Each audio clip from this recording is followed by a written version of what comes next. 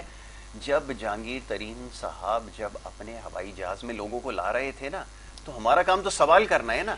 ہم نے اس وقت جتنے بھی M N As M P As تھے جن کو جہاز میں بٹھا کر چکر دلا رہے تھے، ان سب سے یہ سوال پوچھا تھا کہ آپ نے کون سی ایسی طاقت ہے یا کون سی ایسی مجبوری ہے جو آپ اپنی پارٹیوں کو چھوڑ کے ان کے پاس جا رہے ہیں. تو اس وقت ان کے جواب ریکارڈ کے اوپر موجود ہیں، اخبار کے تراشے وہ ساری چیزیں ہیں. اس کا دفاع کیسے کریں گے یہ تو بتائیے. وہ عدالت میں اگر ہم جا کر دیکھیں، آپ جہانگیر ترین والے معاملے کو اور اس وقت حکومت کے ساتھ جو خرید و فروخت ہوئی ہے اس کو مرج نہیں کر سکتے. اس کا ریزن کیا ہے کہ جہانگیر ترین جب آپ الیکشن جیتے، الیکشن جیتنے کے بعد بہت سارے ایسے لوگ بھی ہمارے ساتھ شامل ہوئے جو آزاد امیدوار ہوتے ہیں. ٹھیک ہے، آپ آزاد امیدواروں سے بات کرتے ہیں، ان کو اپنی پارٹی میں آپ آفر کرتے ہیں آپ ہمارے پاس آ جائیں، آپ کے پاس ایک مینڈیٹ ہے، آپ اس کو ہمارے ساتھ وہ کریں. یہ ایک الگ چیز ہے. ایک پارلیمنٹ میں بیٹھ کے کسی کو خریدنا اور کسی کو آفرز کرنا اور اس کے بعد پھر اس کو اپنی پارٹی میں لے کے جانا اور اس کو مطلب اس طرح کے ثبوت ہیں اس کے بالکل ثبوت ہیں، سپریم کورٹ میں اس کے جمع کرائیں، بلکہ شواہد موجود ہیں. دیکھیں ان چیزوں کی وہ نہیں ہوتے، لیکن جو ایم این ایز کو آفرز ہوئی میری بات سنیے، ہمارے پاس سپریم کورٹ میں ان کی اسٹیٹمنٹس موجود ہیں. میں آپ کو بتا رہا ہوں نا، عدالت کے اندر میری بات سنیں، نہیں سنیے آپ یہاں پہ غلطی کر رہے ہیں. عدالت کے اندر جب بھی مقدمہ لڑا جاتا ہے نا، غور سے سنیں، سب سنیں، جو جتنے بھی بچے آج کل کے یہ سنیں. عدالت میں کوئی بھی بات فرضی بنیاد کے اوپر یا صرف دلائل کی بنیاد کے اوپر نہیں دی جاتی. سن لیں آپ، میں آپ کو بتاتا ہوں پیناما پیپر کے اندر کیا ہوا تھا، یہ بھی آپ کو یاد رہے گا. پیناما پیپر کے اندر بھی جب آپ درخواست لے کر عدالت میں گئے تھے تو آنریبل جج نے یہ سوال کیا تھا، آن ریکارڈ موجود ہے، پروسیڈنگ کے اندر میں شامل تھا، کہ آپ کے پاس کیا ثبوت ہے. تو آپ کے وکیل نے کہا حضور والا یہ اخبار کے تراشے میرے پاس موجود ہیں جس میں ان کے بارے میں تفصیلات درج ہیں. آپ کو پتہ ہے جج صاحب نے، آنریبل جج نے کیا کہا تھا کہ اگر ہم اخبارات کی بنیاد پر فیصلے دینے لگے تو اس ملک میں تو پھر سارا نظام ہی بند ہو جائے گا. تو عدالت اخبار کے تراشوں کے اوپر نہیں چلتی. عدالت سنیے، میری گزارش سنیے، میں آپ کو بتا رہا ہوں عدالت کام کیسے کرتی ہے. ہماری بھی تو سنیے نا. عدالت کے اندر آپ کو ٹھوس ثبوت دینا پڑتا ہے. جب ہم کسی جائیداد کے خرید و فروخت کے تنازع کے سلسلے میں عدالت جاتے ہیں نا، عدالت سب سے پہلے پوچھتی ہے کہ لائنز کے ویئر اباؤٹس کہاں ہیں، یہ زمین یا ملکیت جو جائیداد کی ہے اس کے کاغذ جس سے یہ بلونگ کرتی ہے آیا حکومت کی ہے، تو وہ کاغذ ہمیں لا کر دکھا دیں. جو مجاز اتھارٹی ہوتی ہے اس سے کہتے ہیں آپ لا کر دکھا دیں. اگر آپ ملکیت کا دعویٰ کرتے ہیں تو کاغذ اس کے پاس آپ کے پاس ہونے چاہیے. فوٹو کاپی کے اوپر بھی کام نہیں چلتا. آپ زبانی جتنا کہہ دیں کہ مجھے محلے والے یہاں پہ بچپن سے دیکھ رہے ہیں، میں اس گھر میں رہتا ہوں، یہ چیز عدالت میں نہیں چلتی. آگے بڑھیے. دیکھیں جن لوگوں کو آفرز کی گئی، جس جگہ سے آفرز آئیں، جن نمبروں سے بھی آفرز آئیں، یہ تو دیکھیں عدالتوں کا کام ہے نا انویسٹیگیشن کرنا، تو انویسٹیگیشن اداروں کو تو عدالتیں وہ کریں گی نا، oblige کریں گی. مطلب ایک بندہ، جیسے مجھے کوئی کال آتی ہے اور مجھے ایک انون نمبر سے کال آتی ہے اور مجھے آفر بھی دی جاتی ہے اور مجھے رابطہ بھی کیا جاتا ہے کہ آپ جو ہے یہ کام کرنا ہے اور ہم آپ کو یہ آفر کر رہے ہیں، ہم آپ کو یہ بھی دیں گے وہ بھی دیں گے. تو اس کے بعد اگر میں سمجھتی ہوں کہ میں پولیٹیکل پارٹی کے جس کے ساتھ میں وفادار رہنا چاہتی ہوں، میں اس چیز کو ریجیکٹ کر دیتی ہوں اور پھر میں آ کے اپنا بیانیہ بھی دیتی ہوں، میں اپنی لیڈرشپ کو بھی بتاتی ہوں کہ یہ ہوا ہے. اس کے بعد لیڈرشپ اگر ایک پورا پراپر کیس بنا کے انہی لوگوں کو، جیسے مجھے کال آئی، آپ کوئی لکھ کے تو نہیں دے گا نا، پرچی تو بنا کے نہیں دے گا نا کہ آپ ہمارے پاس آ جائیں میں آپ کو 20 کروڑ روپے دے دوں گا. کیا بات کر رہے ہیں آپ یاسر؟ اس طرح سے آپ کو پتا ہے کرپشن کیا مطلب، کرپشن کے کوئی اس طرح سے وہ چھوڑتا ہے، ثبوت چھوڑتا ہے. لیکن یہ اداروں کا کام ہے کہ کس وقت آپ کو کس جگہ سے کون سی کال آئی ہے، وہ چیزیں آپ کو وہ کرنی ہے. اور یہ عدالتوں کا کام ہے کہ وہ انویسٹیگیشن کروائیں. اب آپ کہہ رہے ہیں کہ ثبوت، اب ایک ہماری کافی ایم این ایز ہیں، خواتین بھی ایم این ایز ہیں جن کو باقاعدہ کالز آئیں، باقاعدہ بیٹھ کے آفرز کی گئیں کہ یہ آپ نے یہ کرنا ہے اور ہم آپ کو اگلے جو ہے وہ اس میں بھی ریزرو سیٹ بھی دیں گے اور آپ لوگ آ جائیں ادھر، اس طرف آ جائیں. تو وہ تو باقاعدہ ان کے آپ اسٹیٹمنٹس موجود ہیں، میڈیا پہ بھی ان کی اسٹیٹمنٹس موجود ہیں اور انہوں نے باقاعدہ وہ نمبرز بھی شو کیے، وہ بات بھی بتائی کہ ان سے کس جگہ پہ بیٹھ کے یہ بات کی گئی ہے.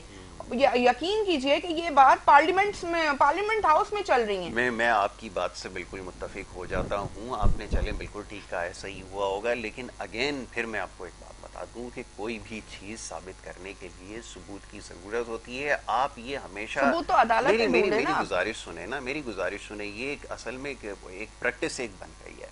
وہ پچھلی دفعہ جتنے کیسز نیب کے ذریعے بنے نا، اس کے اندر مسئلہ یہی تھا کہ ثابت مجھے خود کرنا. آپ کو پتہ نا ایک قانون میں اور نیب کے قانون میں پاکستان کے فرق یہ ہے کہ دوسرا قانون جو ایک ہے اس میں اگر میں آپ کے اوپر چوری کا الزام لگاتا ہوں، جو موجودہ قانون ہے، تو مجھے ثابت کرنا پڑے گا. ٹھیک ہے، اور پوری دنیا میں ہوتا یہی ہے کہ مجھے ثابت کرنا پڑے گا اگر میں آپ کو چور کہتا ہوں. لیکن یہاں ایک الٹی گنگا بہہ رہی تھی. خیر، ایک قانون بنایا گیا مشرف صاحب کے دور میں، یہ تو آپ کو پتہ ہوگا مشرف صاحب نے یہ نیب جو ہے وہ بنائی تھی. اور پھر اس میں جس کے اوپر الزام لگا اس کو خود ثابت کرنا پڑے گا جناب کہ میں نے جو ہے وہ چوری نہیں کی ہے. بہرحال یہ ایک الگ بات ہے. لیکن وہ کیسز چلتے رہے، وہ سب کچھ ہوتا رہا، پروسیڈنگز ہوتی رہیں، لیکن ان کا کیا نتیجہ نکلا وہ بھی سامنے ہے. لیکن آپ نے ان کو پہلے سے چور کی ان کے اوپر مہر لگا دی.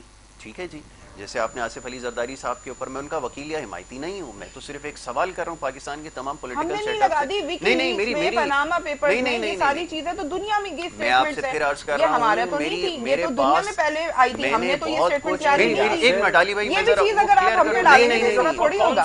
پتہ نہیں، میں وہی سمجھنے کی کوشش کر رہا ہوں کہ میں کوشش کر رہا ہوں، میرے پاس بھی ہے. ہم آپ کی سمجھ میں، ہم وہ لوگ ہیں، ہم آپ کی سمجھ میں آنے والے لوگ نہیں ہیں. وجہ پتہ ہے کیا ہے؟ نہیں آنے والے آپ میں. دلیل کے اوپر بات کی، دلیل کے اوپر بات. میں بہت دیر سے جی بات سن رہا ہوں، میرے لیے قابل احترام. اچھا، مگر یہ کچھ بات کو سمجھیں تو. دیکھیے یہ بریڈ شیٹ، یہ پاناما، یہ اس قسم کے یہ عوام کے مسئلے نہیں. جی، میری بات کو سمجھیں. اب آپ عوام کے مسئلوں پہ آ گئے. میری بہن ذرا سی مسئلوں پہ آ گئے. ارے میری درخواست تو سن لیں نا آپ. میں آ رہا ہوں وہاں بھی. میں یہ کہتا ہوں کہ یہ عوام کے مسئلے نہیں ہے. عوام کا مسئلہ تھا روٹی روزگار کا. عوام کا مسئلہ وہ تھا جو آپ نے جھانسا دیا تھا کہ 1 کروڑ نوکریاں دوں گا، 50 لاکھ گھر دوں گا، وہ ان کو نہیں ملے. اچھا چلیے وہ تو نہیں ملے، چھوڑیے. وہ جو قوت خرید تھی لوگوں کی، جو روز مرہ کی اشیاء تھی، آپ نے وہ بھی لے کے ان سے ان کے دسترس سے باہر کر. اب کیا کریں، کورونا بھی آ گیا بیچ میں، بچوں کے حالات منہ پہلے بھی سے سازگار دودھ نہیں چھین تھے. لیا. ظلم کی انتہا کی ہے. ظلم کی انتہا تو یہ بھی ہوگی نا، آتے ہی 10 روپے چینی پہ بڑھا دیا جس کے اوپر بات کرتے تھے آپ لوگ. کیا علی بات بھائی کر رہے ہیں؟ مختصراً اب وقت بالکل ختم ہو گیا، بات کو سمیٹ لیں گفتگو کو. جی دیکھیں میری درخواست سن لیں. پاکستان کے اندر ان لوگوں کو سمجھنے کی ضرورت ہے، نہ صرف ان کو بلکہ تمام لوگوں کو، کہ جو کچھ بھی ہوگا وہ according to the constitution of Pakistan ہوگا.